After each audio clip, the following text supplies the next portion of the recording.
Good evening and welcome to episode 86 of the Jacksonian. I'm yours truly, Jackson Johnson, and I have with me is the co-host of Tennessee at the Voice College Football and the writer for VolsWire himself, Tucker Harlin, as we'll be going over quite a lot about Tennessee football, Tennessee baseball, a little bit of Tennessee basketball, but also we'll be talking a little bit about the Titans even. Let me tell you something, folks. You're going to be in for a wild ride. How you doing today, good buddy? I'm doing well, Jackson. Doing very well.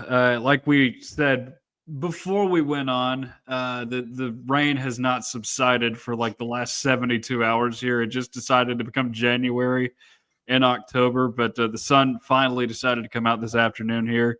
I know I sound like an old man talking about the weather, but man, it's just been it's been a brutally dark week here. The sun doesn't come out until late right now either. Before we fall back. So yeah, it's a mess right now. It's a total mess. I know it. It's like, I was so tired today. I'm just dragging butt, and I'm just like, had me so tired. It's like I hate when rain does that to me. Yeah. But yeah, like for those who don't know about you, want to learn more about you, should I tell the audience a little bit about yourself?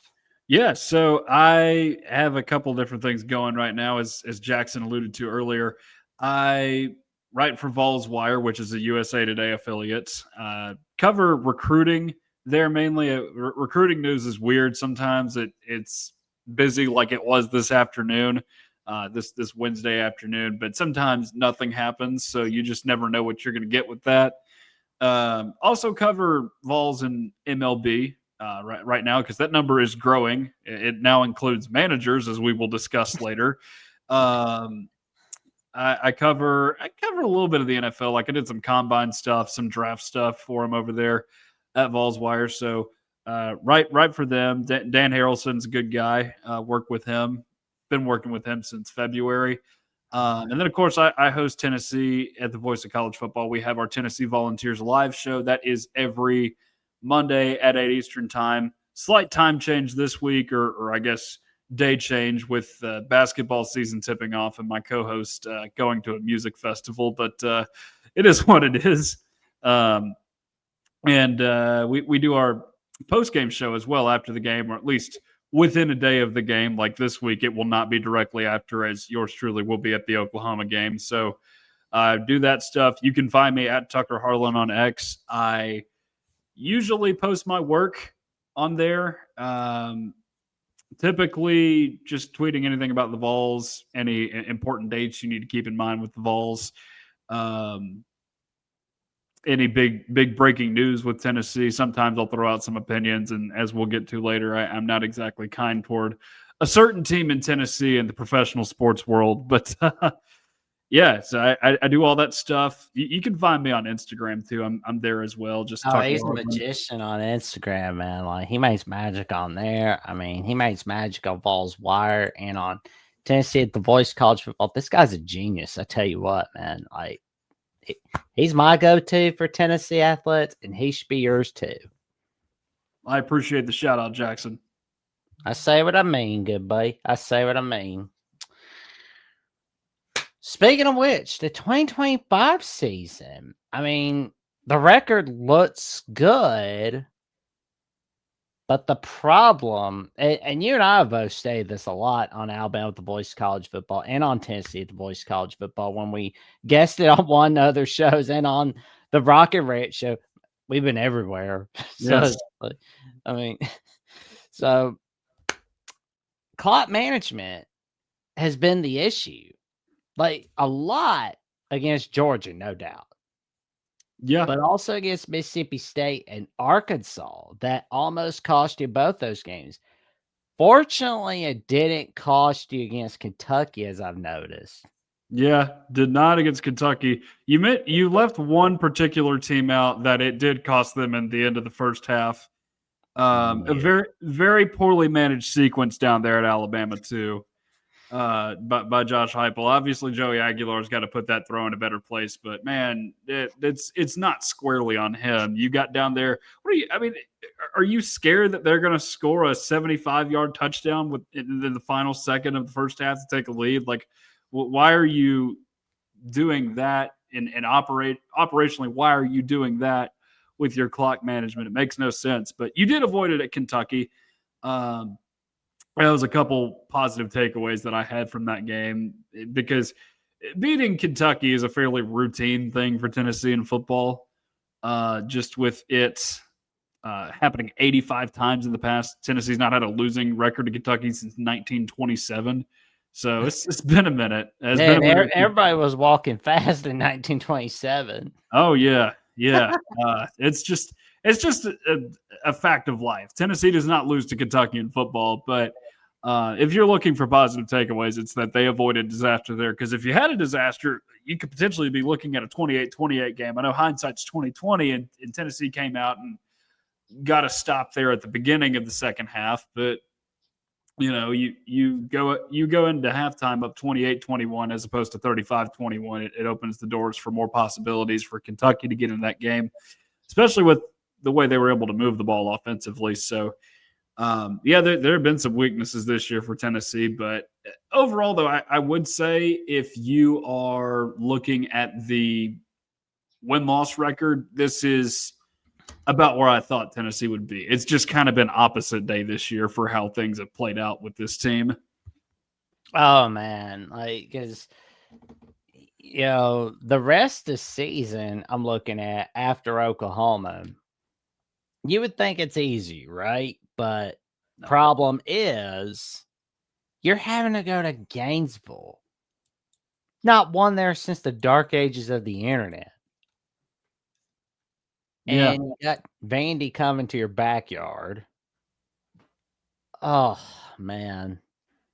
Yeah, it's not easy. You got the Oklahoma game, which I do think Tennessee could get out of there with a win. I'm sure we'll talk about that later. But New Mexico State, you figure, is a freebie. That's the Smoky Grays game for Tennessee this year. They're doing like a military tribute as what is that? I guess the fourth or fifth generation of the Smoky Grays.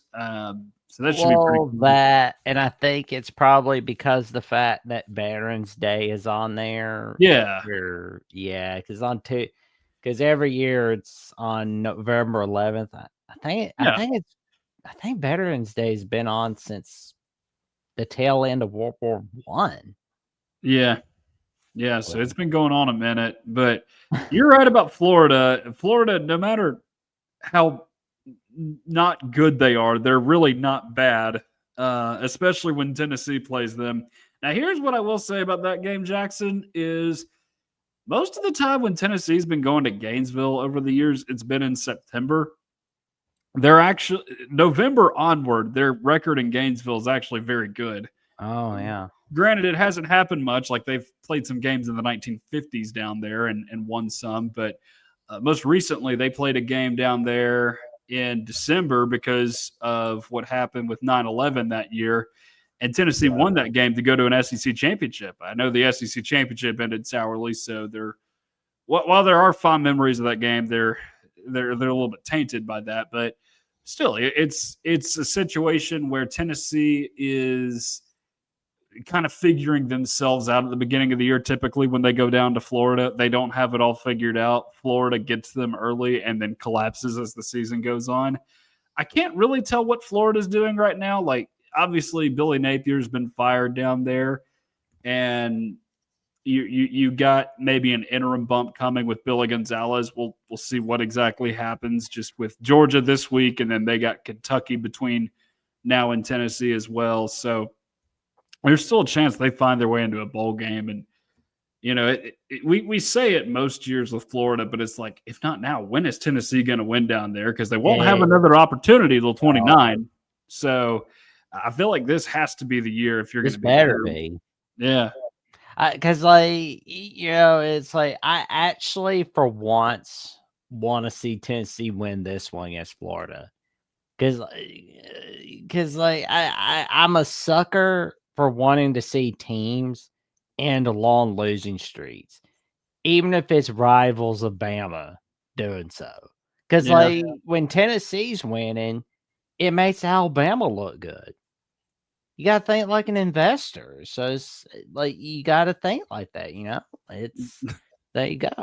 Yeah, and you interesting that you say that because Tennessee's opponents so far this year that it's won against, specifically speaking, they have not done well. And part of that has to do with quarterback injuries, Yeah. Syracuse specifically being one of them. But both Arkansas and Mississippi State have not done well. We knew Kentucky was not going to be good.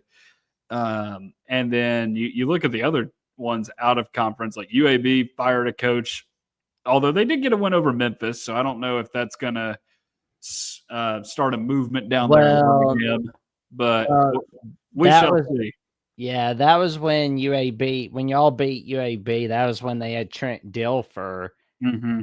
and then you had Mortensen take over as interim coach. And I heard like one of the Nets Round Live guys having a venting session about Trent Dilfer after he got fired, where he interviewed Dilfer, and Dilfer was saying stuff like, "Oh well, college coaching is much easier than high school coaching because you don't have to be recruiting as much."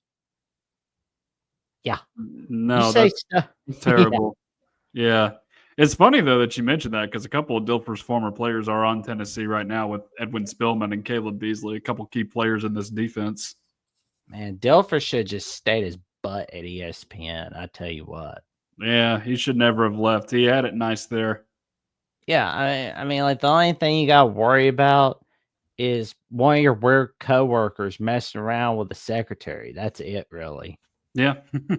I mean, it's well, I mean, I know Shannon Sharp's not there anymore, but I know there's always Yeah. somebody. Yeah, there's always that weird coworker at ESPN or Fox. Yeah, they have some strange ones out there for sure. Oh man, but yeah, like the 2025 season, it all hinges on Saturday against It the does. Oklahoma Sooners. Winner gets to stay in the playoff race. Loser basically has to just win out the rest of the year, win their bowl game, set up momentum for 2026.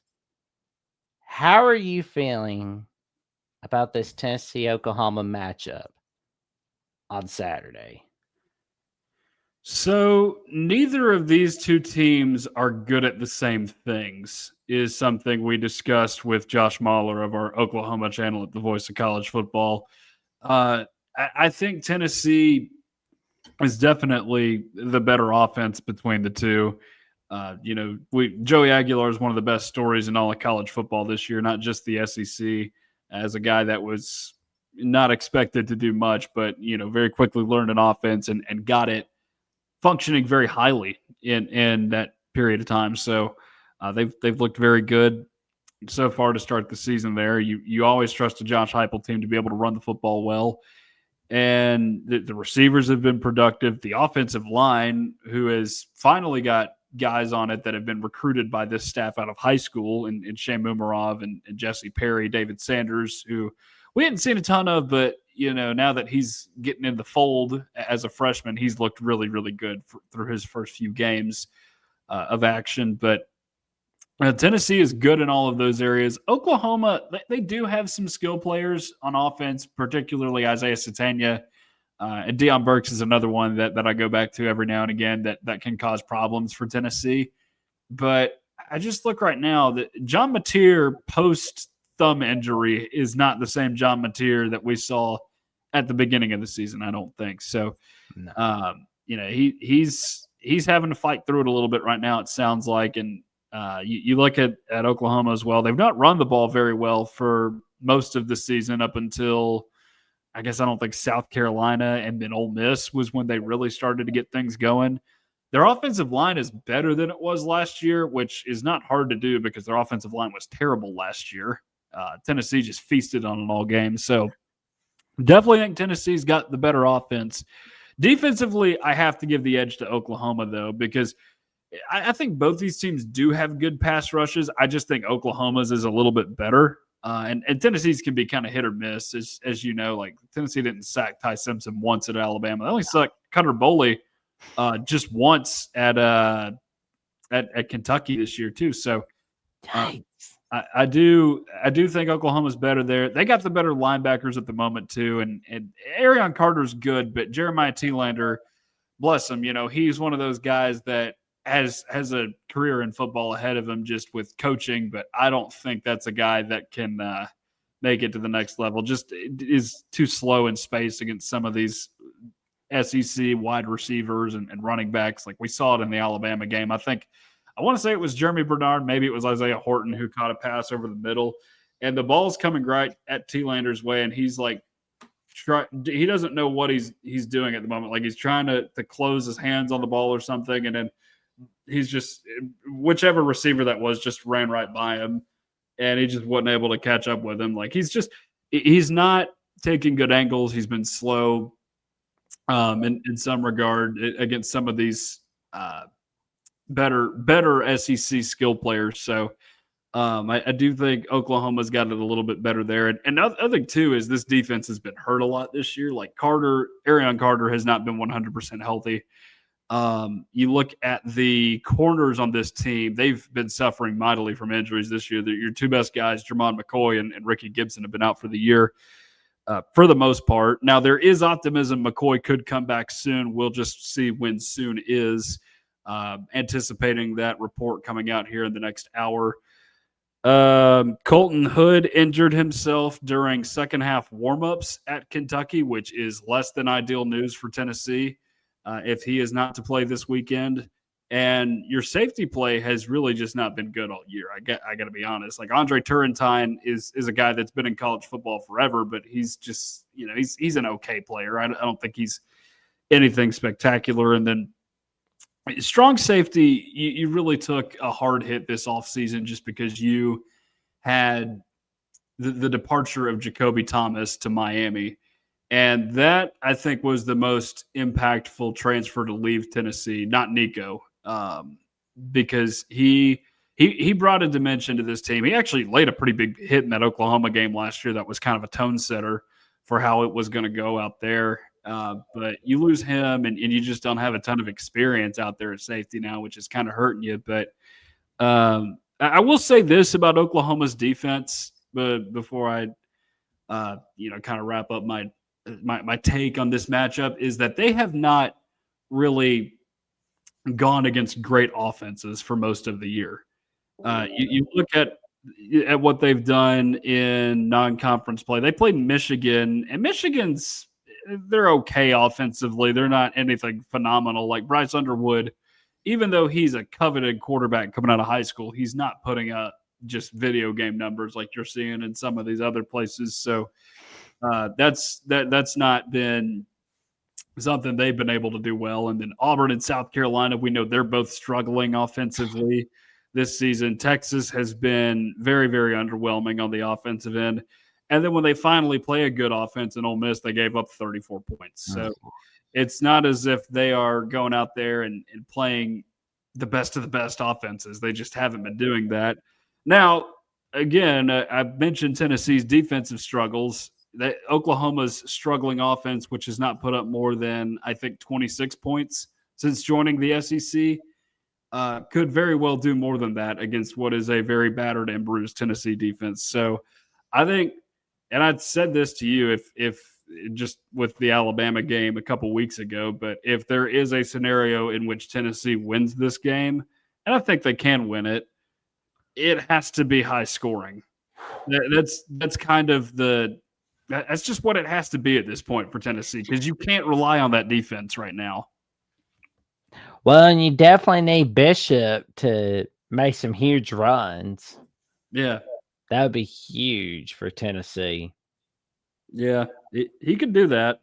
You're going to have to lean on your crowd at home, because that defense is good, but I do think part of it is they just haven't played very many good offenses. And it's part of why Tennessee's defense was so hyped up last season too, I feel like, was that honestly, like besides Ohio State, what good offense did they play for most of last season? Like Alabama, I'll just be real, was pretty mediocre offensively last year. Florida was playing two quarterbacks at the time they played. Kentucky's offense was not good. Mississippi State was playing a backup quarterback. Oklahoma had the worst offense I've ever seen from an Oklahoma team. NC State had like 143 yards of offense with Grayson McCall 2 games before he was about to medically retire. So they were not good at all against Tennessee last year, and not because Tennessee was good defensively, I don't think, unfortunately. Oh man, like I've seen Matt Zemek talk a lot about Dave Doreen on College Wire, and I agree with that sentiment about how it's time for the Doreen era to end. I mean, yeah, Doran? Dave Doreen. Doran. Dave Doreen at Yeah. man, like can't believe that guy was a Tennessee candidate at one point. Like probably should, like in his case, he probably should have left while the iron was hot. Jackson, you would be amazed to know how many of these guys in college football who are just outstandingly mediocre were Tennessee coaching candidates at one point. Like, I do not envy LSU right now. They're trying very hard to make their coaching search a lot like Tennessee's coaching searches in the past years. Like getting the governor involved, that is Shiano Sunday level stuff, and saying we don't want our athletics director to make this hire.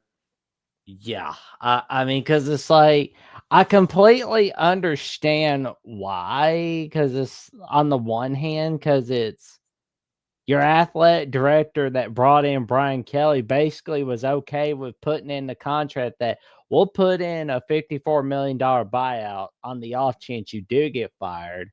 And before that does that with Jimbo Fisher, where it's 74 million, but at the same time it's like, why the hell is the governor having to get involved in a hiring I mean, don't you have to worry about, people pooping on the streets? I mean that's more of a worry to me than the world of college football. Like if you're a governor, I mean, like it's that does I would be so embarrassed. One thing I'm wondering at this point, Jackson, is you've got so many coaching openings at the moment. Do some of these teams that are due new coaches just say, you know what? There are so many openings right now, and there are very few home run candidates. It's like quarterbacks in the NFL draft. Just say, let's punt to next year. That way we can find a better or a better coach. And honestly, it could happen. Like Mark Stoops at Kentucky doesn't feel like he's for sure gone. Just from everything we've heard up there, it's obviously a job that's valued very differently. And the Hugh Freeze stuff has been going on all year, and rightfully so. But there is a chance they go 6-6 and make it to a bowl game. Like I cannot stand Hugh Freeze. They got Kentucky at home, and we know Kentucky is terrible, and they have Mercer at home. That would put them at 6 wins for the season to get them into a bowl game, mercifully. Man, that Auburn-Arkansas game was so disgusting. It was the Sleaze Bad Bowl. I watched bits and pieces of it, but that was it. And that was just one game I did not want to watch. It felt like I was in hell already. Because the Auburn, half their comeback was just kicking field goals that entire second half. They couldn't even get into the end zone. They ran the ball well, and they turned them over 4 times, but they couldn't get in the end zone. There's no fun in that. And they changed quarterbacks, too, with Ashton Daniels getting in. Oh, man. And after, like, Bama lost in week 1 to Florida State, they were scooting their butts across the floor because they beat Baylor. Okay, Baylor outgained you in total yards. Yeah. You should be thinking about how not to let yourself get outgained in a double-digit win. Yeah, that was a big part of it. And there was Baylor's not doing that well right now either, come to think of it. Like they were supposed to be a front runner potentially in the Big 12 this year. But no one ever knows how the Big 12 is going to play out because like the crappy teams going into last season ended up being the best teams last season. And then like Cincinnati, there were no expectations for Cincinnati this year. And now they're like one of the best teams in that conference all of a sudden. Oh, man. Same thing with Houston. Oh, man. Houston, good grief. Like, oh, man, they're looking pretty good. Yeah. Yeah, with Connor Wigman. Oh, here we go. Where was it? I had a post last week about Hugh Freeze being so pathetic. Oh man, that there it is. Oh, no. Get out of there. There you go. There we go. So this was the thing that got on my last nerve about Hugh Freeze, right? What about it? It's not about him wanting to keep his job that got me so irritated. It's the fact that he's a 56-year-old grown man begging for mercy. I mean, this is the face of a man that wants to get down on his knees and beg, right? Yeah. It's like, you shouldn't be doing it. Like, why? Why are you begging your boss for a vote of support when you lose 4 straight games? Okay, the Georgia game I can forgive. You got screwed over on that. But you found a way to lose to Missouri. And this is what I say to that. It's very pathetic. Yeah, yeah. As Rick Barnes would say too. But you know, I don't know if I think that may have been taken out of context a little bit, just because I think someone may have asked him about that. And of course he would. I mean, you're not going to say, no, I don't want my athletics director's support. That's terrible. Right. So again, some of this stuff gets misconstrued, but like at this point in time, are you going to get one? So we'll see how quickly this thing moves, but I would imagine if they find a way to lay an egg against Kentucky this weekend, there will be problems. Oh man, he's such a joke. But I'm kind of just like, on the one hand, I want to see Kentucky win, but at the same time, I don't even. I'll watch Auburn, Kentucky, but I like Tennessee, Oklahoma more. Oh, you should like them more. You should like them more. Because I mean, it's it's just so terrible watching Stapes and Hugh Freeze. I mean, and ironically enough, Auburn wanted to get rid of Harsin because they suspected he was out having an affair with a coworker. But then they hired Hugh Freeze. Yeah. And, he got fired because he was cheating on his wife and using his school payphone. Like, not even using his own phone. It's like, ugh. No, that's bad. I don't want guys like that coaching my team. I don't care how good they are. No, not at all. It's a bad look for the young men. And if you're teaching young men how to be men, I don't think cheating on your wife and calling a hooker on your boss's payphone is the way how to be a good man. But that's no, not at all. No, and it's just. But okay, that's my fifth venting session on Hugh Freeze. But we got some business about Tony Vitello. So he's the first that I know of from college baseball to leave to be an MLB manager for the San Francisco Giants. This is an interesting storyline for sure. How did it affect Knoxville exactly? Like, it's like, holy Toledo. That was just out of the blue. Well, first and foremost, I do want to say that Tony Vitello acknowledged that the timing of the announcement being on the third Saturday of October was terrible, and that he's very angry about that because he still considers himself a huge Tennessee fan. He still loves Tennessee, despite his departure. And he said, I don't want to be remembered like a Lane Kiffin around here too, which is kind of funny. But when you're there 10 years and you win a national championship, I don't necessarily think that's how people are going to remember you. But it was a shock for sure, because Tennessee, there have been so many times where Tennessee has been involved in some kind of historical sports movement, like say Nico basically holding out of a contract and going to UCLA in the spring portal window. And thanks to new NCAA rulings, you will not be able to see that again. But Tennessee also does have that to thank for Joey Aguilar. But back to Vitello, though. Yeah, you'd never seen such a thing like that before. And This is going to be a fascinating experiment to watch in San Francisco. I personally hope he does very well and makes a career out of being a very successful MLB manager. That way he doesn't come back to the college ranks and start snooping around in Fayetteville, Arkansas for a job. Stay away from that crap hole. Stay away from Dave Van Horn. He is the most mediocre college baseball coach of all time. Yes, he might win a lot of games, but he doesn't have a national title. Tony Vitello won a national title in a third of the time that Dave Van Horn has been at Arkansas, which is pretty unbelievable. But yeah, I'm intrigued to see what happens out there. Buster Posey making a huge gamble going after Tony Vitello because it's never been done before, but I do wonder how that energy will impact that organization.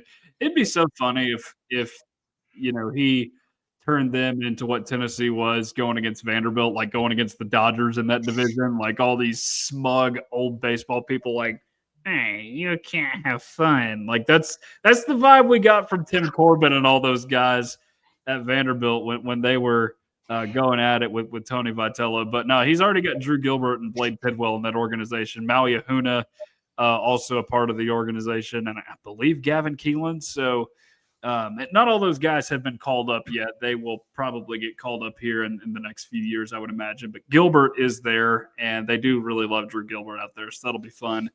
But it impacted Knoxville pretty significantly. Obviously, the timing of that news was not great. And, we were just on Tony watch for a while. People were showing up to practices, and he was appreciative of that. I think people wishing him well if he was, in fact, leaving. And sure enough, he did. The press conference after the announcement was made, I think was a little bit telling of Tennessee's athletics director, like some things you got to fix. Like Danny White has done a lot of good things for Tennessee, but there have been some things that have irritated fans. Like, for example, ticket price hikes when the football team, despite them being, solid most years, is still not winning championships. And I don't like the championship or bust mentality. I think that's kind of a silly way to fan. But at the same time, man, I think you have to keep your fans in mind. And, you don't want to price out people from football games. I feel like that's a bad idea. And you got this whole entertainment district going up to over by the G10 parking lot where that is now on the south side of the stadium. They're basically going to make it into what the Battery is in Atlanta with the Braves. So pretty intriguing stuff going on there as well. And other thing he said too in the press conference was it was kind of telling. It was just I don't have the greatest relationship with my players and their assistant coaches, which is ooh, that's not a great look, Danny. We need to work on that. No. But I do think he made the correct decision with hiring Josh Elander because they're about 4 months away from making a proper coaching search, I should say, and 4 months past that. Because usually it's about June when you start looking for these guys. But of course, this happened in October, so you have to think about it a little bit differently. And they did interview. It was Kevin Schnall from Coastal Carolina for the job, but hard to get him to turn away. You had multiple guys get raises as a result of this happening. But they promote Josh Elander from within, and some people don't like that idea. With Josh Elander being within the program, they had that happen with the women's basketball program, although that was a completely different circumstance with Pat having early onset Alzheimer's, and I think they were kind of past their prime at that point anyway.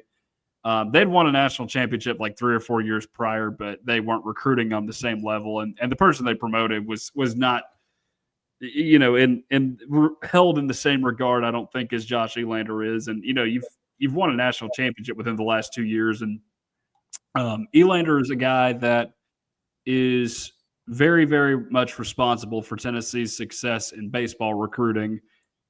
Obviously, Vitello is a key figure in all of this. There will not be another Tony in this program, but you got a guy who the players trust and has been able to recruit at a high level for several years now.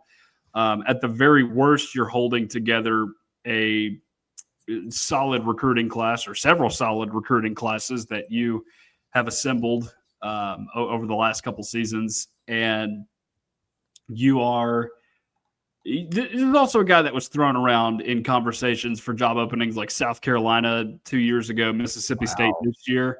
So it's not as if his name hasn't been thrown around before, but by keeping him, you keep the players that you have intact that you've gotten both out of the portal and out of high school.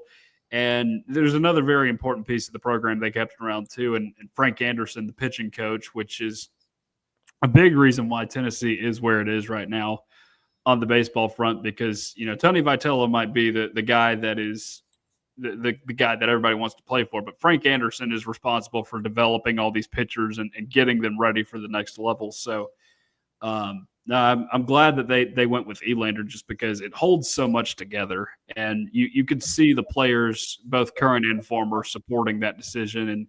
And the good news is Danny White did listen to them and made that hire. There you go. So I guess with Danny White, it's like, if I do what they say, then they can't blame me. So that's one way to look at it. But I really do think Josh Elander was best, just given the timing of this all.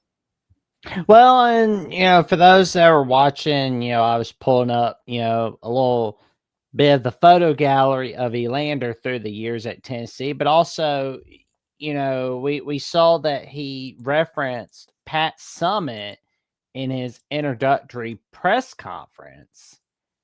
And this is written by Dan Harrelson. Shout out to Dan Harrelson, Tucker's boss at VolsWire. Bad news. Dan Harrelson. There we go. And, you know, and he says, quote, 9 years ago, I got this job. Tony called and I went on the road. Basically, immediately never went back to the place I rented in Arkansas, running around recruiting, doing a bunch of deals. But when I got here, finally for our first visit, running a kid around, there was a welcome packet on my desk. It had a bunch of different things, but the main thing I took out of that, I took some scissors, cut it out. It was a quote from Pat Summitt. It's been hanging in my office for 9 years, and it ain't going anywhere. That quote is, here's how I'm going to beat you. I'm going to outwork you. That's it. That's all there is to it. Cannot wait to see what our staff, players, and Ball Nation is going to accomplish in the future. I mean, like, the fact that he's quoting Pat Summitt in his introductory press conference. I mean, usually I'm not too into the whole, well, you got to win the introductory press conference. But in this case, that's a huge win right there. Yeah. Yeah. And Vitello had mentioned her many times too. Her quote, "Be where your feet are," was another thing that was very important. Oh, wow.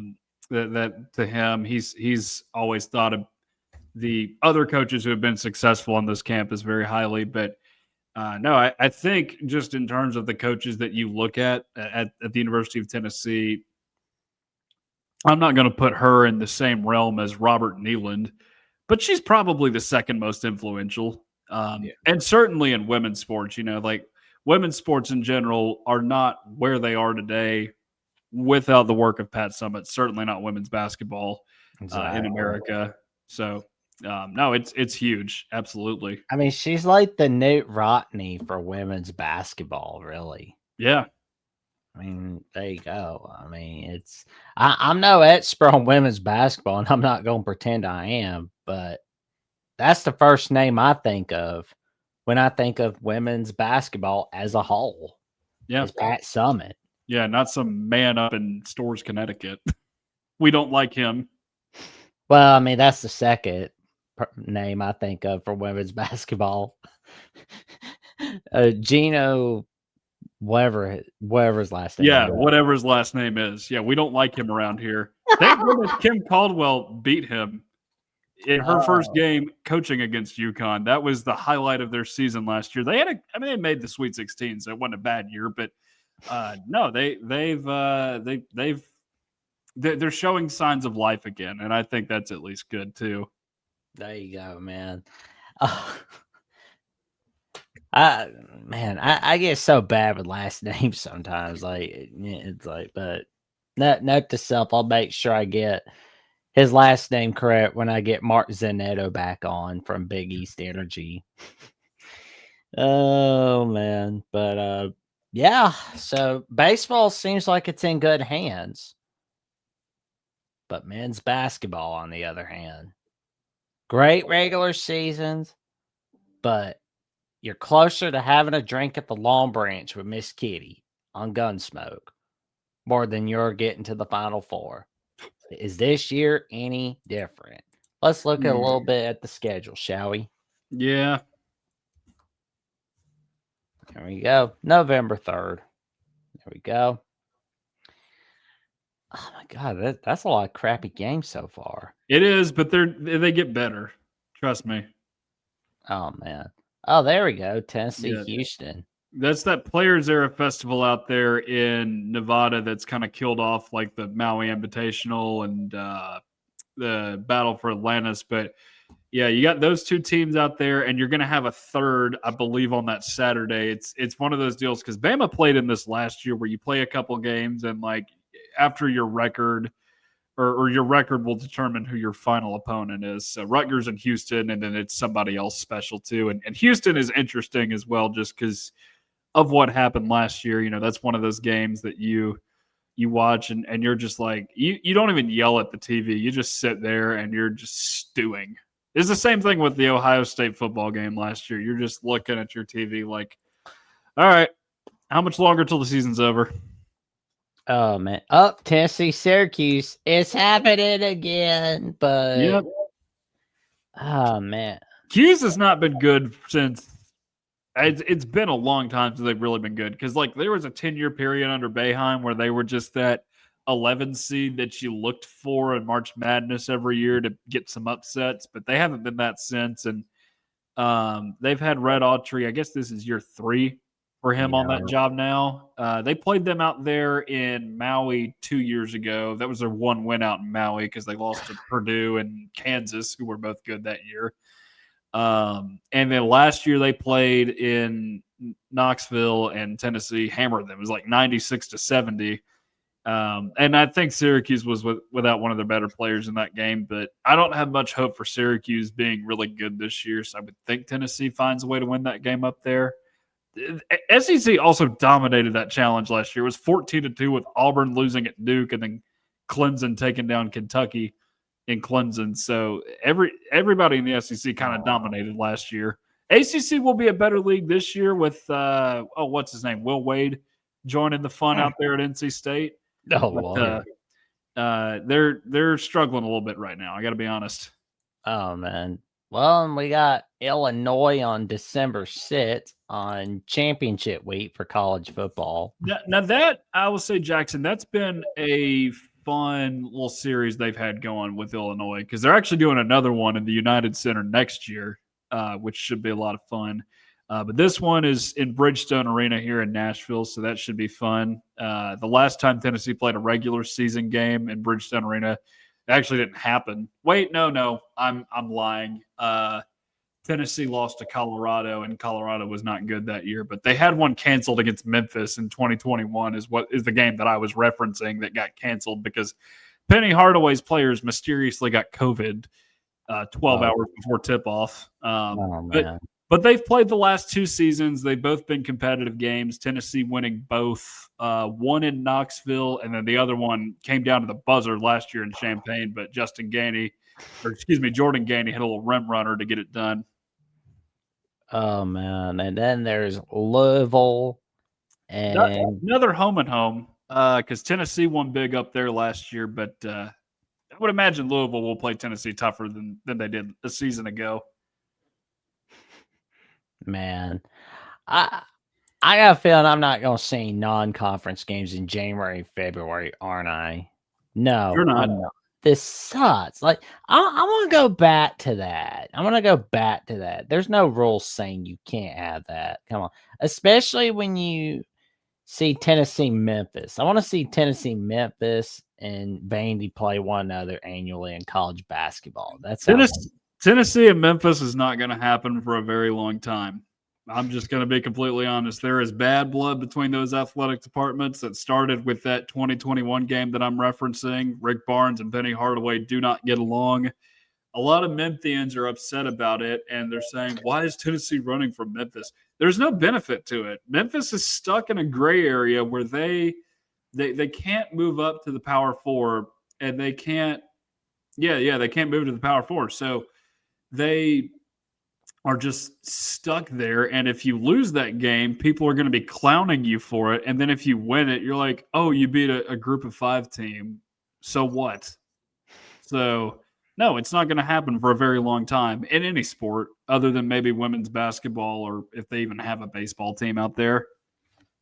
Oh, man. But we see Calipari going against Arkansas. Tennessee. Tennessee does not play well out there. I'll just be completely honest. And then there's Rick Barnes going against his old team in Knoxville. I'm intrigued by that one with Sean Miller coming back to Texas. Oh, there we go. There we go. Oh, Bama and Tennessee, February 28th. They play twice, Jackson. Yep, and January 24th. I don't like that the first matchups in January. I feel like they should have the matchups, the first one in mid-February, and then have the second one being the last week of the regular season, honestly.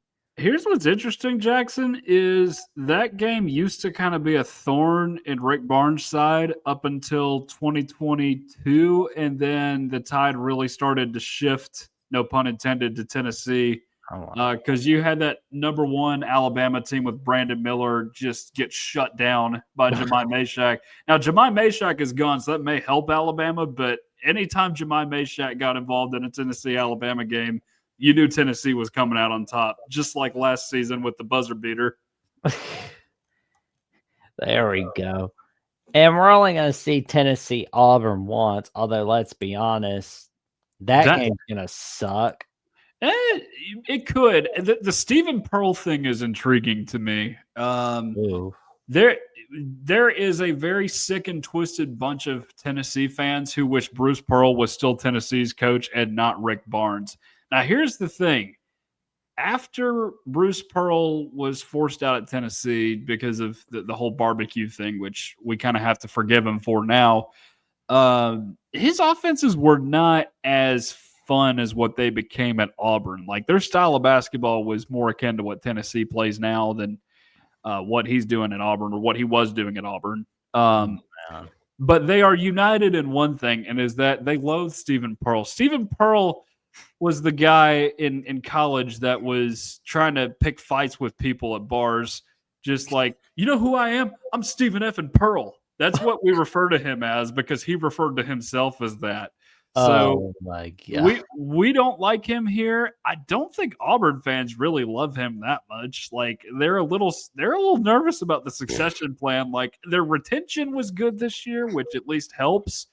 But like, you get on in a few years and let's say recruiting starts to slip down there, they're going to start raising their eyebrows and like, was this succession plan just a failure by Bruce Pearl? Like, this is I don't know. I don't know how it's going to work for him. But tennis, like Pearl's like, I don't care. I'm going into politics. That little message they put out of, I'm the senator of Auburn. Oh, whatever, dude. That was a joke. That was an absolute joke. No, I had to give that Bama sound bit. The smashed. Oh man, I mean, it's like maybe he's not entering politics in 2016. But I can see him entering politics in 2028 at a national level. Yeah, I mean, all of his Fox News appearances would suggest that it's coming. We just don't know when. Oh, yeah. And he's like commenting on political interviews that we've seen go viral this week. Yeah.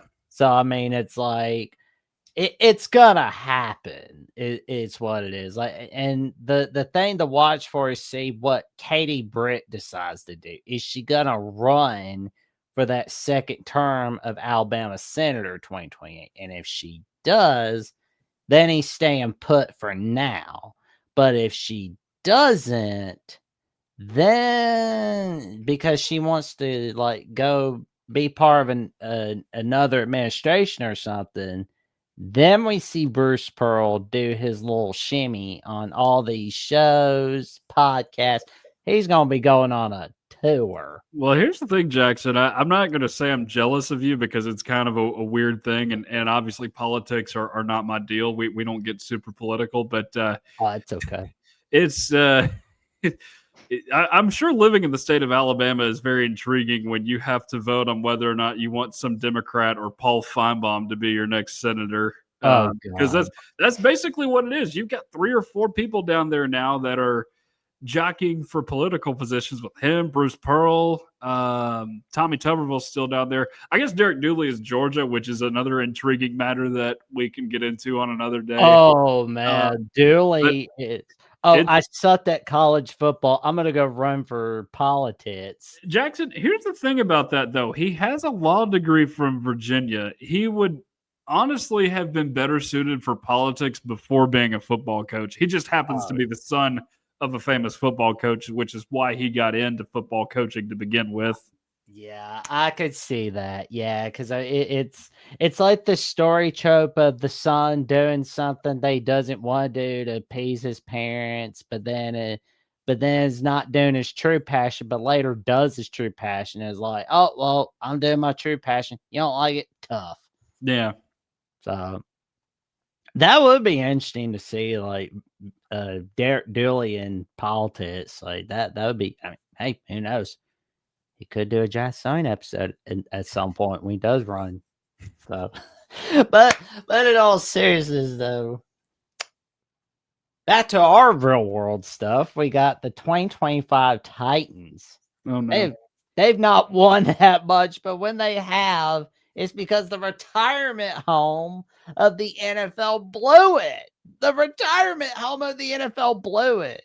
I'm not even going to call the Cardinals by their name. They're the retirement home of the NFL. No, well, I don't know. The Titans are jockeying for that with their wide receivers. You got Randy Moss, Andre Johnson, DeAndre Hopkins, Julio Jones, Tyler Lockett.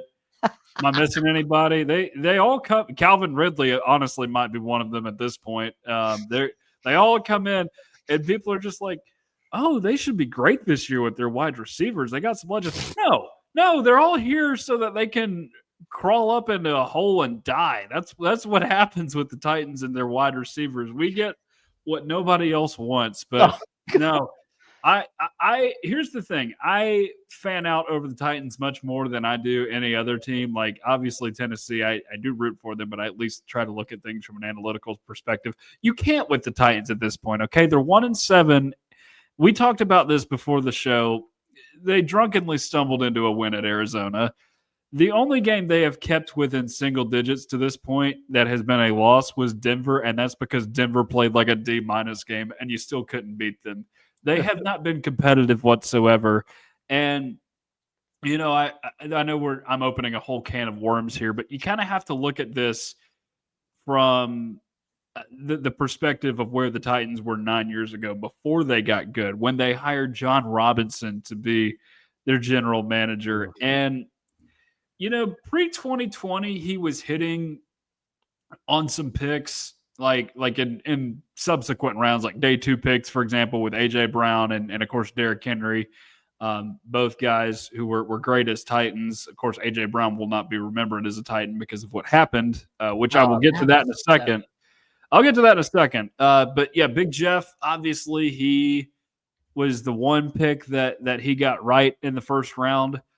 And, you know, 2020 onward, man, has been a mess. Like there's only one of 23 players, I think. Chigakonkwo is the only one left from those drafts on this team, which is just rough, man. You know, Isaiah Wilson has set the bar or set the floor, I should say, for what is achievable for first round picks by playing in one game and getting arrested for doing donuts on Broadway. You knew Caleb Farley was not going to be good just because of the neck injuries, and you still drafted him. And then the AJ Brown thing, man. Like it's multiple different instances where people point to the beginning of the fall. Some of it is the the playoff game against the Bengals. Some of it could be pointed at the Ravens game. That's or earlier in the 2020 playoffs, I should say. Oh man! But I think it really got out of hand when they traded away A.J. Brown for what they said was going to be the next A.J. Brown and Treylon Burks. And Treylon Burks had one touchdown in his Titans career, and it was a fumble recovery because Derrick Henry fumbled as he was crossing the goal line against the Bengals. So, yes. Man, the general manager was such a cheap ass for one. He was bad, and, whenever they had somebody that was good, like Jack Conklin, for example, he just let him walk. So they had to fire him in 2022 after they got ran off the field by the Eagles after they had traded A.J. Brown that year. And it just got messier from there because you had Vrabel, you still had Tannehill, and you still had Derrick Henry. You figure Derrick Henry would have to go at some point. And then, of course, Ryan Tannehill's just not playing at the level at which he had before. So you got to get rid of those guys. And then with Vrabel, I think it was probably time for a change there, if we're being totally honest. Yeah. Even though I did like Mike Vrabel and appreciate what he did, I just don't think they were going to be able to recover. And probably a good thing he got out. They hired Carthon in 23. And Carthon did not make good picks either, man. I hope J.C. Latham turns out to do well, and I think Peter Skoronski's doing okay too. But you look at the picks from that 20, it was the 23 draft. It's a funny story about that, Jackson. I was actually doing a live show at the Hill Bar and Grill in college on radio. It was my first ever show as a host, and I'm getting ready to talk about how the Colts were stupid for drafting Anthony Richardson with third overall pick, which they were. And that Will Levis his stock is tanking, and it is glorious to watch. Well, guess what? 10 minutes into that show, if that, I look at the TV, the Titans have traded up for the second pick in the second round, and they draft none other than Will Levis, who I, with my own eyes, had watched throw 3 interceptions to what had previously been a terrible Vols secondary earlier that season. And I was just like, oh my gosh, my entire show has just been derailed because my organization that I root for in the NFL is just full of idiots. So the next 2 years pass. They obviously fired Vrabel, hired Brian Callahan. He's a terrible coach, man.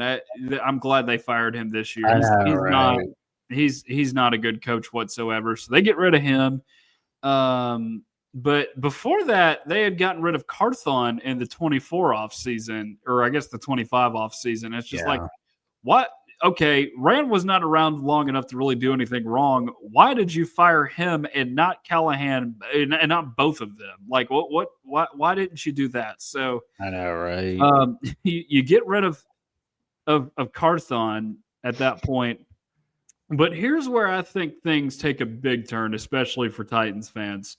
Voice of the Tennessee Titans, Mike Keith, took the job with the voice of the Tennessee Vols.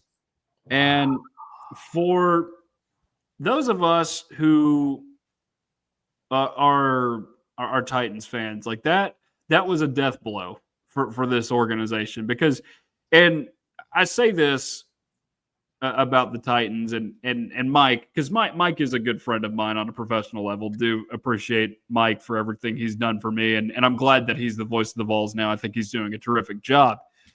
But here's what I want to say about that. All right. That was a guy who had been with the Titans through all their ups and downs. The Kid Wisenhunt years sucked. They were 2-14. They went 3-13 in Mariota's first year. They were terrible that year. Had several horrible people in power that year. I forget their GM's name. Not that he was anything. I think it was Rustin Webster maybe. Anyway, he was not good. But the thing is, they had Mike Keith. You could rely on that guy to be good game in and game out, regardless of the product on the field. And then he leaves for the voice of the Vols job. And it's just like, what about this franchise is recognizable now? And that's one thing that they're craving right now is some kind of stability and continuity there. And I by no means am saying this as a shot at Taylor Zarzour. I think Taylor Zarzour has done a phenomenal job. in his first season with the Titans. But it just goes back to the fact that, he's a new face for this organization that is just full of new faces right now. I don't think that's good. Jeffrey Simmons is like your most recognizable piece. And maybe to the longtime fans, Jim Wyatt is another one who's the publisher at TennesseeTitans.com, their official team site. But now you look at the what's happened with this team, and it's just symptoms of what's been going on for a long time. And one of those problems is you've got a quarterback development problem that's been going on since Vince Young was the quarterback, man. Jake Locker was not properly developed. Marcus Mariota, who we all thought would be phenomenal for this team, was not properly developed because what happened was they promoted Mike Mularkey from his interim role to full-time as a head coach. Oh. And it's not that he was a bad coach, but he hired his buddy Terry Robisky to be the offensive coordinator. And there was a pretty damning interview that came out the other day on 104.5 The Zone. They were interviewing former center Ben Jones, and they pretty much said, yeah, this guy did not call plays for us. Marcus and I had to do everything to come back and beat the Chiefs in that 2017 postseason game up there at Arrowhead.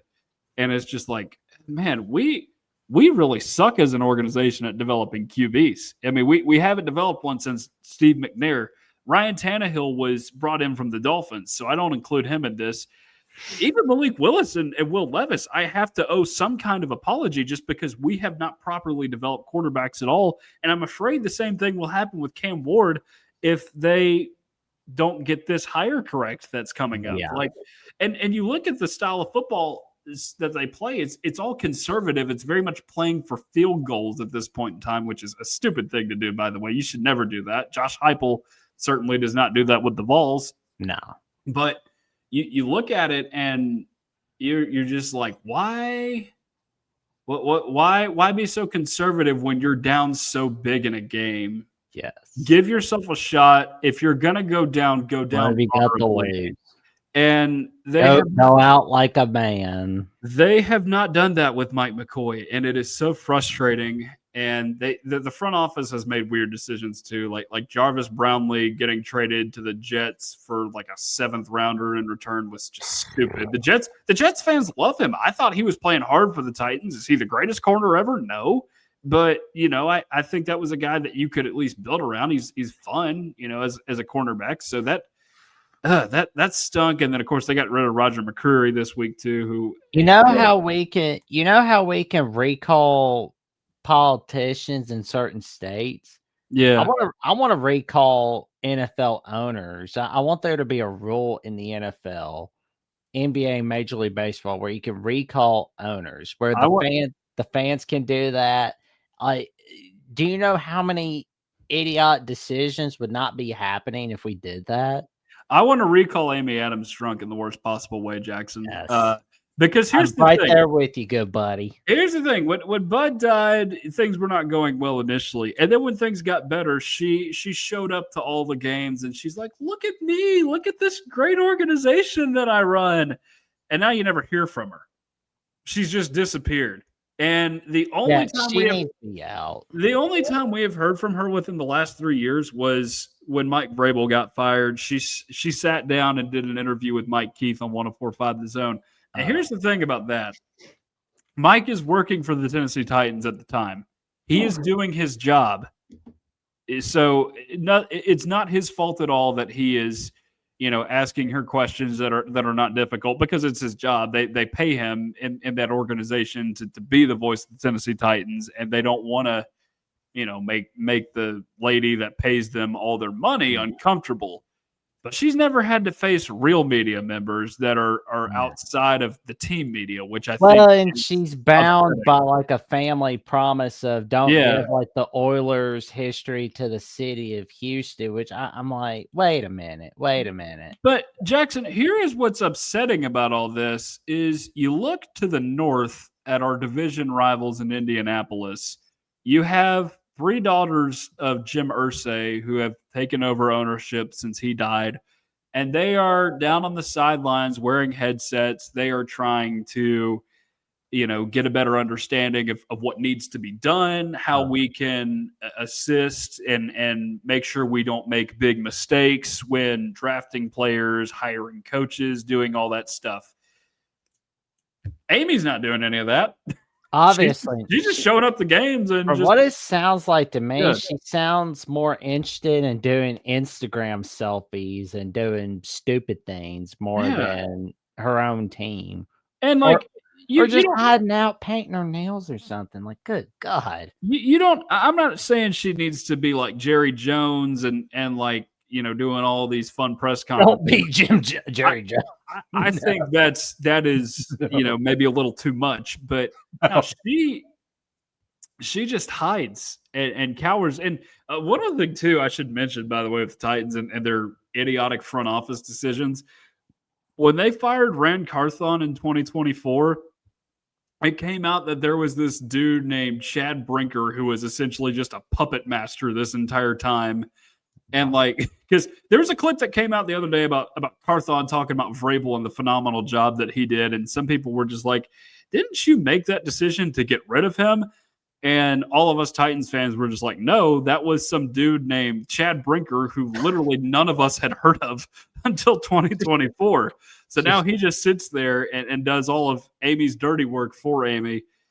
And she just enjoys herself. Like, people have asked, like, where is Amy in all of this? How involved is she in, the operations of this organization? And other than showing up on game days, which I don't know how she could be excited to fly to Nashville to a 75% empty stadium, which, oh, by the way, they're building a new one here and will be ready in 2027.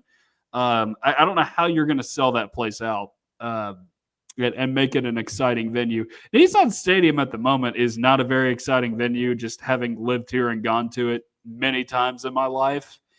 But it's just not like, how can you have high expectations for that new place? I would not want. Well, that explains why he hides behind, because he looks like an asshole.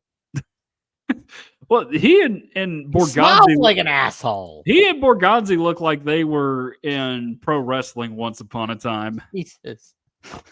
Oh God! Please do not make him a general manager ever. It's like no, please no.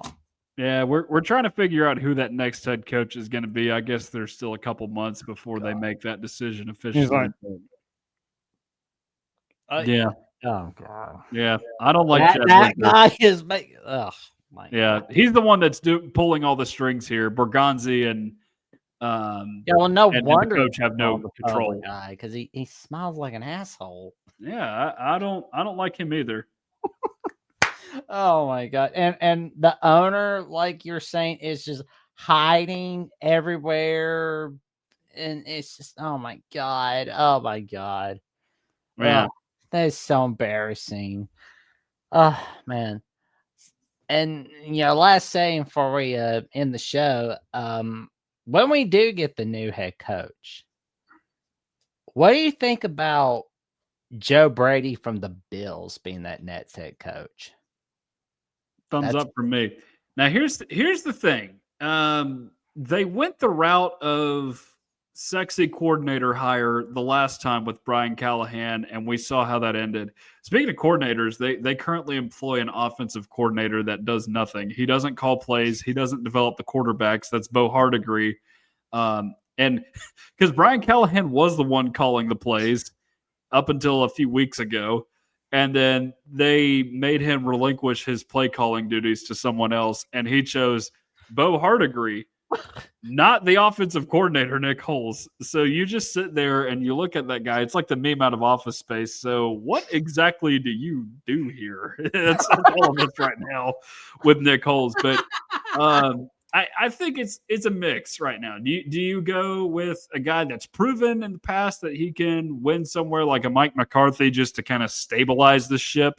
But I think if you're going for guys that have that have a track record of developing offenses, I think you got to go with Joe Brady, because Look, here's the thing that some people forget. That super team that LSU built in 2019, and I'm not saying that it's the exact same thing in the college and pro level, but Joe Burrow was nothing more than just a game manager in 2018 at LSU.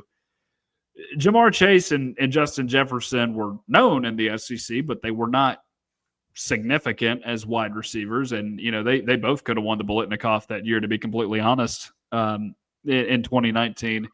And all of that was because Joe Brady came in and helped develop that offense. They got their quarterbacks and their wide receivers, the rest of their passing game developed, and turned that into a juggernaut.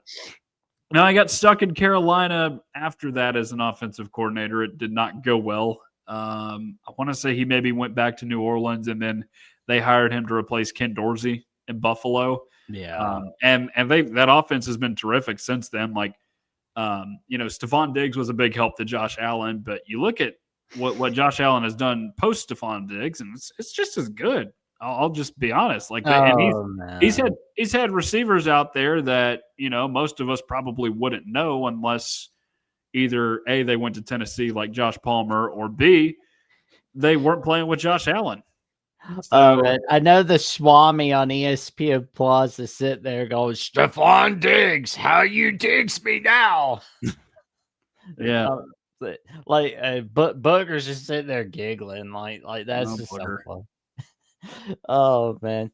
Shout out to Booger McFarland, who went on with Lewis Johnson on LSU at the Voice College Football. Man, I'll tell you this though: if I need draft analysis, I say to hell with Mel Kiper. I'm going to you. You're my guy for draft. Oh, who are you going to? You for NFL draft. You want to go to me?